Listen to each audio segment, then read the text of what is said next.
Sir, இந்த மிதுன ராசிக்காரர்களுக்கு இந்த 2026 குரு பெயர்ச்சி எந்த விதமான நல்ல அதிர்ஷ்டங்களை கொடுக்க போகுது? கொட்டி கொடுப்பாரா குரு? தான் நம்மளுடைய டைட்டிலே. குரு கொட்டி கொடுப்பாரா? அதாவது பொதுவாகவே பார்த்தீங்கன்னா, ஜென்மத்தில் குரு அமர்ந்து வனவாசம் போன மாதிரி தான் வாழ்க்கையில் பல பிரச்சனையை சந்திச்சுக்கிருக்காங்க. ஏற்கனவே சனி பகவான் சங்கடம் இல்லாமல் பல பிரச்சனையை கொடுத்துட்டார். பிரச்சனையை கொடுத்தாங்கிறத விட இவங்களை யாருன்னு புரிய வச்சார். சனி பகவான் பார்த்தீங்கன்னா, பொதுவாகவே பிரச்சனையை கொடுப்பவர் நம்ம நினச்சிக்கிட்டு இருக்கோம். அப்படி கிடையாது. நம்ம கூட இருக்கவங்க யார் யாரெல்லாம் உண்மையாக இருக்காங்க, அவங்களுடைய உண்மைத்தன்மை என்னங்கிறத ப்ரூஃப் பண்ணக்கூடிய காலகட்டம் அவருக்கு பண்ணி கொடுத்துட்டார். ஒரு 3 வருஷத்தில் நம்மளுடைய மிதுனராசிக்காரங்களுடைய வாழ்க்கையில் நிறைய அனுபவ பாடங்களை கற்றுக்கிட்டாங்க. ஓ, இவன் இப்படி தான் கேரக்டரு, இந்த பொண்ணு இப்படி தான், இந்த பையன் இப்படி தான், இந்த உறவு இப்படி தான், இந்த நம்ம கல்யாணம் முடித்த மாப்பிள்ளை இப்படி தான் அப்படின்னு அத்தனை மிதுனராசிக்காரங்களுக்கும் ஒரு சரியான பாடத்தை கற்றுக் கொடுத்துட்டார் சனி பகவான். அதேபோல் ஜென்மத்தில் குரு அமர்ந்து சில மிதுனராசிக்காரங்களாம் வாழ்க்கை ஏன் வாழ்கிறேன்னு தெரில, அதே போல் சன்னியாசி வாழ்க்கை தான் வாழ்கிறேன். எப்படி நாங்கள் ஆமாம் கல்யாணம் முடித்து சன்னியாசி வாழ்க்கை வாழ்கிறேன் அப்படின்னு சொல்லக்கூடிய நிலைமை நம்மளுடைய மிதுனராசிக்காரங்களுக்கு இருந்துச்சு.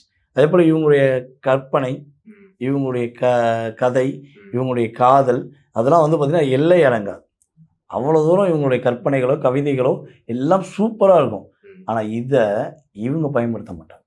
இவங்க பிறருக்கே பயன்படுத்தி பிறருக்கு பிரச்சனைனா ஓடி போய் அவங்களுக்கு ஐடியா கொடுக்குறது, பிறருடைய பிரச்சனையை தலையிட்டு அதை சரி பண்ணி கொடுக்குறது, இதுதான் இவங்களுடைய வேலையாக கடந்த காலங்கள் இருந்துச்சு. ஸோ அதனாலேயே நிறைய பிரச்சனைகளை, நிறைய எதிரிகளை சந்தித்தாங்க. ஸோ இதுலேருந்து இவங்க மாற போகிறாங்க. இவங்க லைஃப் குரு பகவான் ராசிக்கு 2ஆம் இடத்துக்கு போகிறார். 7க்குரியவன் மற்றும் ராசிக்கு 10க்குரிய குரு பகவான் 2ஆம் இடத்துக்கு சென்று குடும்ப வாழ்க்கையில் இனிமேல் மகிழ்ச்சி கிடைக்கும். எவ்வளவு இன்னல்களை சந்தித்தாங்களோ, எவ்வளோ கஷ்டத்தை சந்தித்தாங்களோ அதுலேருந்து ஒரு விடுதலை குரு பகவான் மூலமாக கிடைக்க போகுது. 2ல் அமர்ந்த குரு பகவான் இவங்களுடைய ராசிக்கு 6ஆம் இடத்தை பார்க்குறார், இவங்களுடைய ராசிக்கு 8ஆம் இடத்தை பார்க்குறார், இவங்களுடைய ராசிக்கு 10ஆம் வீட்டு அதிபதியை 10ஆம் இடத்தை பார்க்குறார்.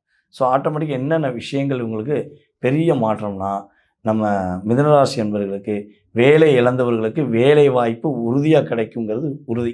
இந்த வேலை வாய்ப்புங்கிறது பார்த்திங்கன்னா இவங்களுக்கு பிடிச்ச மாதிரி வேலை, மனசுக்கு பிடிச்ச மாதிரி ஒரு கம்பெனியில் வேலை கிடைக்கும்.